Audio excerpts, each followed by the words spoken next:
Okay, let's unpack this. I want to try something a little different to start this one. I want to take you out of wherever you are right now, your car, the gym, your kitchen, and I want to drop you into a specific moment in time. Setting the scene. I like it. Exactly. Picture southern Spain, Andalusia. It's hot, that kind of dry heat, that cracks the ground and makes the air shimmer. Right. We are just a few miles outside of Cordoba, and we're standing in the middle of a massive archaeological site. It's not just a hole in the ground. This is a fortified settlement. So serious military. It's a very serious military site. And the layers of dirt here are just packed with violence. Archaeologists are meticulously brushing away dust, and they are finding the debris of a very specific, very chaotic moment in history. Okay. They're finding catapult ammunition. They're finding broken pylon points. So this is the debris field of a siege. It's the debris of the Second Punic War. We are talking over 2,000 years ago. Rome versus Carthage. The heavyweight title fight for, the soul of the Mediterranean. A time when the world was basically being reshaped by two superpowers. Yeah, exactly. So picture the team. They're sifting through the usual stuffed pottery shards, rusted iron, the inventory of ancient warfare. But then one of them hits something different. It's not metal. It's not ceramic. It's a bone. And not a human bone. Right, that's the key. Definitely not. This thing is massive. It's dense. It's a carpal bone, a wrist or ankle bone. But the scale is all wrong for a horse or, an ox. Which immediately sets off alarm bells for any archaeologist working in that specific time period, in that specific location. It does, because the carbon dating comes back and it puts this bone right in the sweet spot. Yeah. Between 218 and 201 BC. The Hannibalic War. Exactly. And suddenly, everyone realizes what they're holding. This isn't just livestock. This is the very first time we have found a physical, anatomical piece of an elephant in a war context in Europe from this period. That's actually wild when you think about it. I mean, we all know the story. We've all seen the paintings of the elephants crossing the Alps. It's one of the most famous images in military history. It's the image, right? It is. But academically, we've been chasing a ghost. We have coins with elephants on them. We have these terrifying descriptions from Roman historians talking about these gray monsters crushing their legions. Sure. We even have tracks preserved in soil, things like that. But we have never actually held the physical evidence. We've never held the bone until now. So academically, this is a massive win, a huge one. It's a first. You can imagine champagne corks are popping in the archaeology department, but, and this is why we are here today, that is not the most interesting part of the story. No, the zoology is cool, but that's not the deep dive. The deep dive is about what happened next, not in the ground, but on the internet. Because I was watching this break in real time on social media, and the disconnect was, it was jarring. Okay, so what was the scientific report saying? What was the official line? The report was incredibly cautious. Classic academia, It said things like, possible evidence of Punic War elephant, context suggests military use, species verification pending. It's very dry, very safe, we need more data. Standard operating procedure for science. You don't make claims you can't prove 100%. Exactly. But the internet looked at that one photo of a dusty bone and just screamed, "We found Hannibal." No hesitation, just straight to it. None. Zero. It went from a bone in Spain to Hannibal crossing the Alps in about 4 seconds flat. Headlines like, "Proof of Hannibal's elephants. Finally, the legend is real. Scientists confirm the crossing." Even though, structurally, the geography doesn't even work, does it? Not even close. That's the funny part. This is near Cordoba. This is southern Spain. Hannibal's crossing of the Alps was, in the Alps, thousands of miles away. So this bone is probably from a totally different campaign. Almost certainly. It's likely from a defensive action, maybe involving a different Carthaginian commander or just a garrison elephant. But here's the thing. That didn't matter. The cultural narrative grabbed that bone by the throat and dragged it halfway across Europe to fit the story everyone already knew. The Hannibal story. The Hannibal story. And that specific moment, that gap between the dry, rational data and the wild, mythic explosion on our screens, that is the paradox we need to unpack today. Because we like to think we're past that, don't we? We do. Yeah. We think we live in this hyper-secular, data-driven, rational age. We have spreadsheets for everything. We have fact-checkers. We have community notes on Twitter. But You're arguing in the research that this reaction to the elephant bone proves we are actually doing something very, very ancient. We are. We are witnessing the structural reemergence of what I call relic logic. Relic logic. Okay, define that for me. Because when I hear relic, I'm thinking Indiana Jones, I'm thinking a golden box in a cathedral, something like that. And you're not wrong, but we need to broaden the scope. Modern viral history isn't just fake news or people being bad at reading comprehension.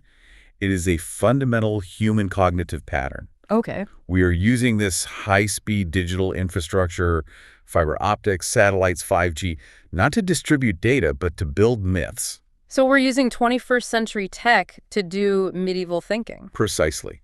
We are treating that elephant bone exactly the way a medieval peasant treated a splinter of the true cross or, I don't know, the finger bone of a saint. That is a bold claim. You're saying the guy retweeting the elephant story is functionally the same as a pilgrim in the 12th century? Functionally, yes. The technology has changed, the speed has changed, but the cognition hasn't. We aren't looking for information, we are looking for relics. Okay, so the mission for this deep dive is to explore that idea. How digital culture is essentially ancient cognition running on new infrastructure. That's the core thesis. And I really want to drive this home. We need to stop looking at this phenomenon as misinformation. That's the lazy critique. We need to look at it as meaning-making. Because if you understand how a relic works, you understand the entire modern internet. I love that. Meaning-making. Okay, let's get into the mechanics of this. If we're going to claim that we are all essentially medieval pilgrims scrolling through our feeds, we need to define our terms properly. You mentioned relic logic. What is a relic, really? Strip away the church, strip away the incense. What is it at its core? So we have to look at the civilizational definition. A relic structure is any material object that anchors a shared story into physical reality. Anchors a shared story into physical reality. Give me a secular example, something that has nothing to do with God or saints. Okay. Think about the Declaration of Independence. The actual piece of parchment in the National Archives. That parchment, why do we put it under bulletproof glass? Why do we control the humidity? Why do people line up for hours just to walk past it for 10 seconds? You can read the text online. You can buy a poster of it for $5. The information is free. But people want to see the thing, the object itself. They want to see the object that was in the room. They want to see the ink that was wet when Jefferson was breathing on it. The object makes the story of the founding physical. It proves it wasn't just a dream or an idea. Okay, I see that. What about the Titanic? Is that a relic structure? Perfect example. The Titanic is a massive relic structure. Why does a rusted rivet from the hull of the Titanic sell for thousands of dollars at auction? It's a piece of scrap metal. Chemically, it's worthless. And narratively? Narratively, it's priceless. Because it holds the weight of that tragedy. It's a physical link to the story of hubris and disaster. It's the difference between a fairy tale and history. One floats in the air, the other hits the ground. I like that. One floats in the air, the other hits the ground. And there is a universal human pattern to how these things form. It doesn't matter if you are a 12th century monk or a 21st century Redditor. The pattern is the same. The sources identify 4 distinct stages: story, symbol, object, and presence. Okay, let's break those down. This is our roadmap for the first part of the show. Story, symbol, object, presence.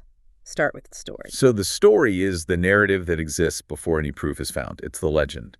Hannibal crossed the Alps with elephants, or King Arthur ruled Britain, or St. Peter healed the sick. The story is widely known, it's culturally embedded, but it's abstract. It's just words. It's text on a page, or a bedtime story, you know. Right. Then you move to stage 2, the symbol.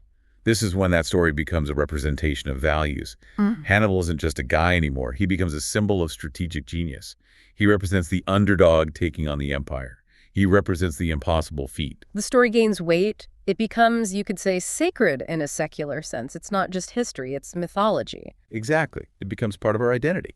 We use Hannibal to explain things about ourselves, about persistence, about cleverness. Okay, so we have the legend. It's floating around in the cultural ether. Then comes stage 3, the object. This is the crucial moment. This is the catalyst. A physical item is found. A bone in Spain. A sword in a lake. A fragment of a plane wing on a remote island. This is the material anchor we were talking about. And that triggers the final stage, presence. Yes. Presence is the psychological shift. It's the feeling that the past does not pass. When you hold that object or even see a picture of it, the narrative stops being a theory. It becomes physically real. It creates a continuity between you and the legend. That's that feeling you get in a museum, isn't it? I remember seeing Abraham Lincoln's top hat at the Smithsonian, and it's weird because it's just an old, beat-up hat. But looking at it, you get the chills. Why did you get the chills? What was the feeling? Because he wore it. Because it was on his head. It collapses the time between then and now. It collapses the time. Hold on to that phrase because we're going to come back to that later. That is exactly what a relic does. And the crucial insight here, and this is what explains the internet's reaction to the elephant bone, is that the emotional shift in a culture doesn't happen when the story is told. Right. We've known about Hannibal for 2,000 years. The story isn't new. Exactly. The story was already there. But the emotional explosion, the viral moment, that only happens when the object is discovered. The object makes the theoretical become psychologically real. It's like the object is a battery that charges the story. Without the object, the story creates interest. With the object, it creates belief. Belief and connection.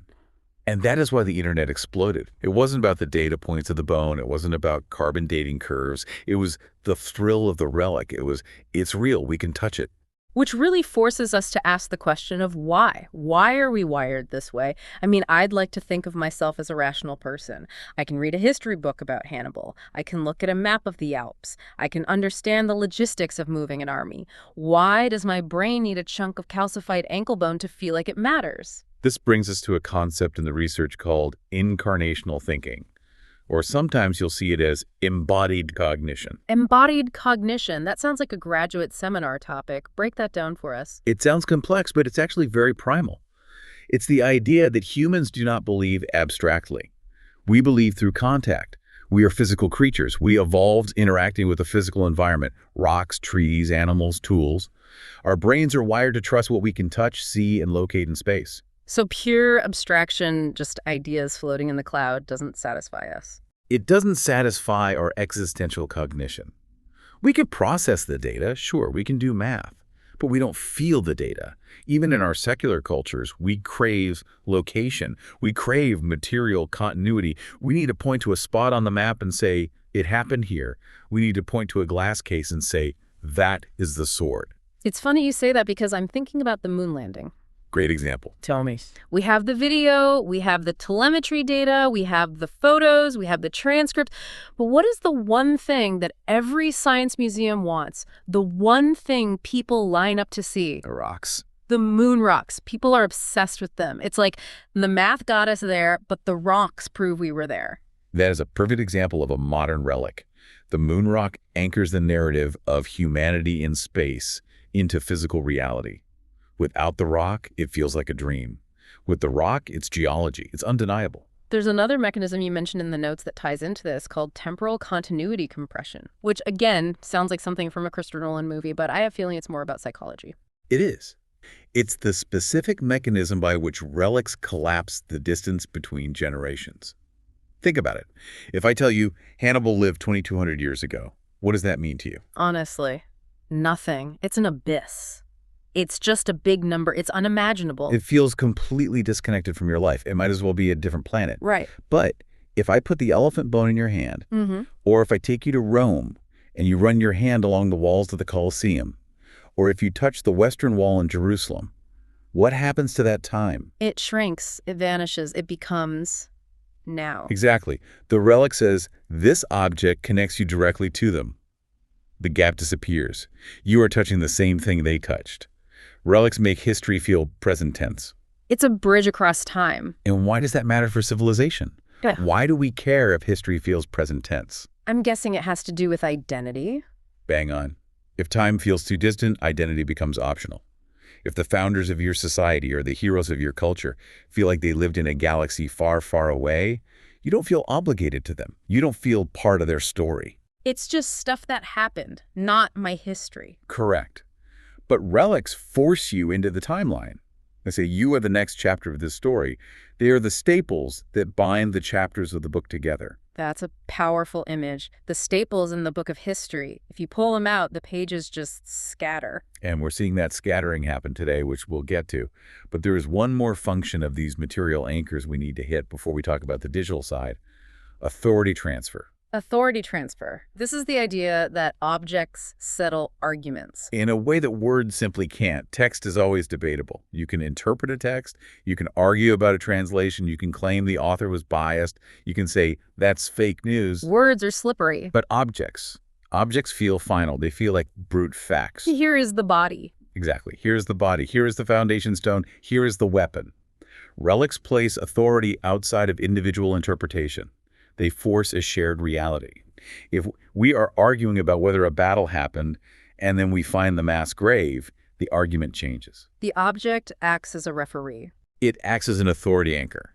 It reduces what we call ideological drift.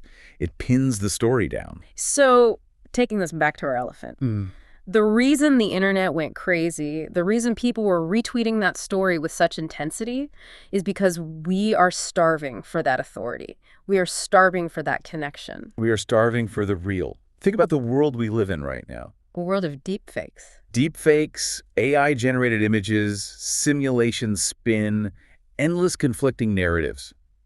In a digital world where everything feels slippery, where everything might be a grift or a bot, a 2,000-year-old bone is undeniably there. It cuts through the noise. It's solid. And we are desperate for solid things. Okay, so we've established what relics are and why our lizard brains crave them. We need them to feel real, we need them to connect to the past, and we need them to settle arguments. Now, I want to pivot, because this isn't just about archaeology. Your argument is that we aren't just admiring relics, we are actively creating them. And we are doing it at a speed that is, frankly, terrifying. We are. And this brings us back to the Hannibal example and a concept that I think explains almost everything about modern social media: narrative gravity. Narrative gravity. I love this visual. It sounds like physics. It functions very much like physics. I want you to imagine a solar system. Okay, I'm picturing space.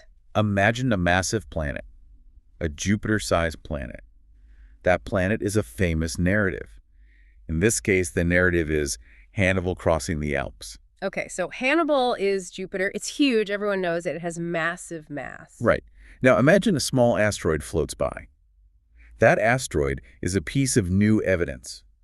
Our elephant bone. The bone from Cordoba. Now, scientifically, that bone might belong in a completely different orbit. Maybe it belongs to a generic Carthaginian commander nobody has heard of. Maybe it's effectively space junk in the grand scheme of things. Right, it's just a random bone. But the gravitational pull of planet Hannibal is so strong. It sucks the asteroid in. It physically pulls the new evidence into its orbit. The culture distorts the evidence to fit the legend.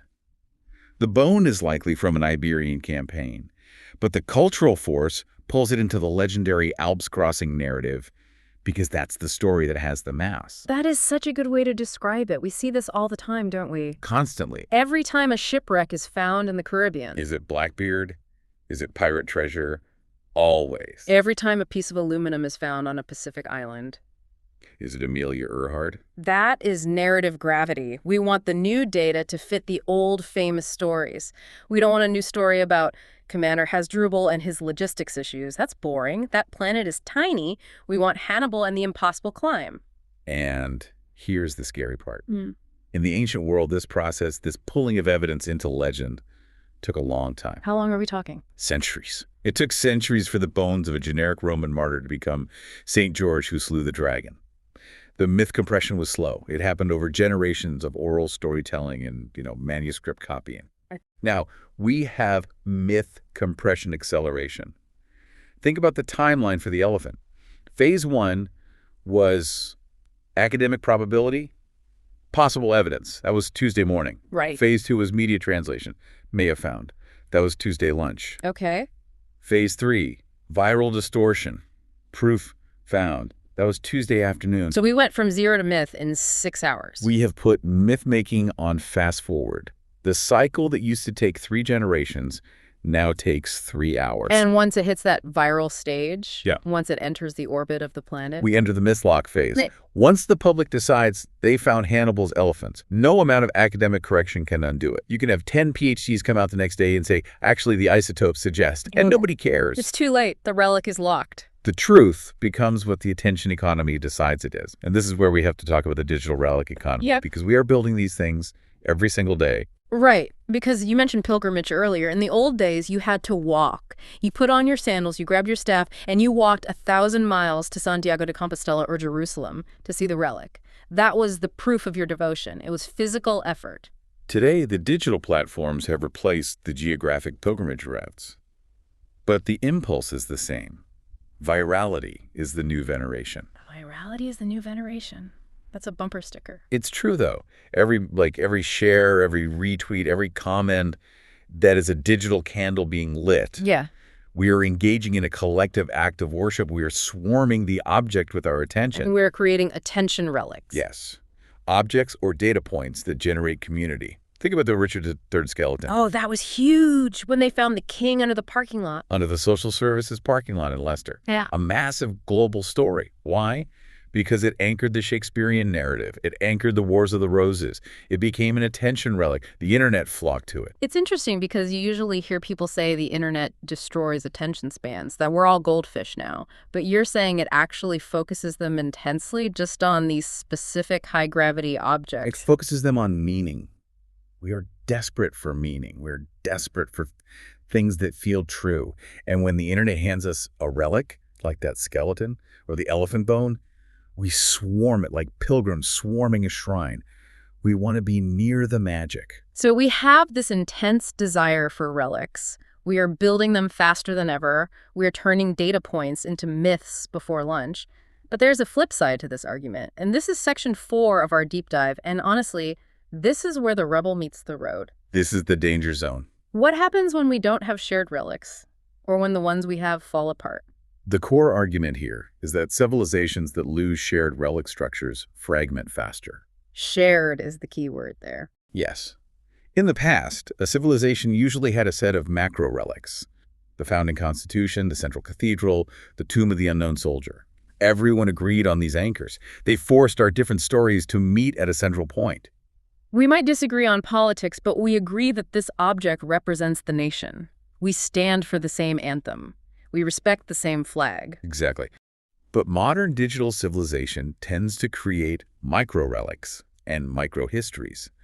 Because we can curate our own feeds, we curate our own reality. So I have my sacred objects and you have yours, and they don't overlap at all. And that leads to narrative multiplication. Without a central convergence point, a shared relic narratives diverge into parallel realities. We see this in politics, in culture wars, even in basic historical understanding. We have no shared physical reference points to force our stories to meet. It feels like we are living in separate universes. We are living in separate meaning structures. And this leads to authority internalization. That sounds like a heavy term. Unpack that. The old model was, authority comes from shared external anchors. The institution, the monument, the ancient book. The new model is, authority comes from me. Or from my specific algorithm, it's true because it feels true to me. Or it's true because my group says it's true. So truth becomes subjective or tribal. It becomes internalized. And the consequence is that meaning becomes self-constructed. It's not civilizationally inherited. And when meaning is self-constructed, it is fragile. It can change with the wind. This connects back to that idea of temporal disconnection you mentioned. If we don't have shared relics anchoring us to the past becomes what? Optional. The past becomes abstract and optional. If the relic anchors disappear, or if we tear them down or delegitimize them, then the past is just a story we can rewrite at will. This leads to a rapid cultural mutation rate. Identity is based on trends, on the current emotional cycle, rather than on deep time. We become unmoored. We're just drifting. We are drifting in a sea of information with no anchors. That is the definition of fragmentation. And you have historical evidence for this. This isn't just a theory about the year 2026. You've looked at patterns in Rome and Europe. History has run this experiment before. Let's look at the Roman transition, specifically the late Republic moving into the Empire. Okay, take us back to Rome, because people always say we are Rome. But what specifically are you looking at? I'm looking at the symbols. In the early Republic, there were shared civic symbols. The Senate, the Capitoline Hill, the ancient laws, the 12 tables. These are the relics of the Republic. They were the authority. The law was king. Effectively, yes. But as the Republic destabilized, as corruption set in, those symbols lost their authority. People stopped believing in the idea of Rome as a shared project. So where did the belief go? It doesn't just disappear. It retreated into regionalism, and crucially, it shifted into personality cults. Loyalty shifted from the relics of the state to the person of the general, Marius Sully, and eventually Julius Caesar. The shared Roman story weakened, and the civilization fragmented into warring factions loyal to the individuals. That sounds uncomfortably familiar. The shift from institutions to personalities, from the Constitution to the guy. It's a classic sign of relic collapse. When the object loses power, the person gains power. Then look at the Reformation in Europe, the late medieval period. The ultimate breakdown of authority. The ultimate fragmentation of relic authority. For 1,000 years, the church held the monopoly on the sacred anchors. Yeah. The actual relics of the saints, the shrines, the Eucharist. The Reformation questioned the validity of those anchors. It was a smashing of idols. Literally. Literally. Iconoclasm. People went into churches and smashed the statues. They dragged the bones out of the crypts. They said, these are fake. These hold no power. And what happens when you smash the anchors? Once that shared structure shattered, you didn't just get a polite debate. You got competing sacred legitimacy systems. You got competing historical narratives. And that led to wars of identity. The 30 Years' War wasn't just about land. It was about what is true. Because they couldn't agree on the reality anymore. Right. And today, we are in the modern instability zone.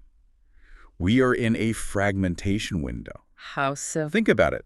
Our old relics, our foundational narratives, our historical sites, our constitutions are being desacralized or questioned. We are reevaluating everything, which is often necessary. I want to be clear about that. Critique is healthy. We are scrubbing the old idols. We are. But the new shared structures haven't stabilized yet. We haven't built the new cathedrals. We haven't found the new consensus. So we are in this chaotic middle ground where digital symbolic replacements are volatile. We have infinite symbols, but very few that we all agree on. The paradox you mentioned at the beginning. We have hyperinformation, but low shared meaning. Precisely. We know more than any civilization in history, but we agree on less. This feels like a heavy place to land. Yeah. We're unmoored, we're fighting over micro-relics, and we're moving at the speed of light. But you argue in the closing of your research that this isn't necessarily the end of the world. It's just a transition. It is a transition. And I want to make a prediction. Relic behavior will never stop, even in a sci-fi future. Really? You don't think we'll evolve out of it, become beings of pure logics? Never. Because we are human. We are incarnational beings. Future societies will preserve the first rock brought back from Mars. The Mars rock. They will preserve the first motherboard of a true AI. They will preserve the casing of the first fusion reactor. Like holy bones. Exactly like holy bones. Why? Because objects create continuity. They create legacy. They create narrative stability. We will always need to point to something and say, that is where it started. It creates a meaning infrastructure. That's the concept I want to leave listeners with. Civilizations don't collapse just from economics or war. They can survive poverty. They can survive defeat. They collapse when their meaning infrastructure dissolves. Meaning infrastructure. That's such a good term. Relics are the beams of that infrastructure. They hold the roof up. If you knock out the beams, if you destroy the shared story anchors, the roof falls in. So, in a way, that obsession with the elephant bone, that desire to scream Hannibal on Twitter, is actually a healthy instinct. It's us trying to build beams. It's us trying to maintain the roof. It's a survival instinct. We are trying to find connection. It's existential. It is. We don't just want to know what happened in history. We want to know, are we connected to it? Is my life part of a larger story? And the object proves that the story is real. When that object appears, whether it's a saint's bone or an elephant's wrist, the brain says, yes, the past is real. You are inside a continuous story. And that feeling, that is what keeps a civilization from going insane. So we aren't becoming less myth-driven. No, we are just becoming faster myth generators with fewer stable authorities. Which is a wild thought to hold on to. We are faster, messier, but still fundamentally the same. Ancient cognition on new infrastructure. I love that. Okay, here's the thought I want to leave you with, listener. We've talked about Hannibal. We've talked about the moon landing. But look around your own life. What are your relics? What is the object in your house? Maybe it's a ticket stub, a grandmother's ring, a piece of rubble from a Berlin Wall that anchors your story. Because if you understand why you keep that useless little object in a drawer, you understand why the internet lost its mind over an elephant bone. And you understand how civilizations hold themselves together. Exactly. Thanks for diving deep with us. Always a pleasure.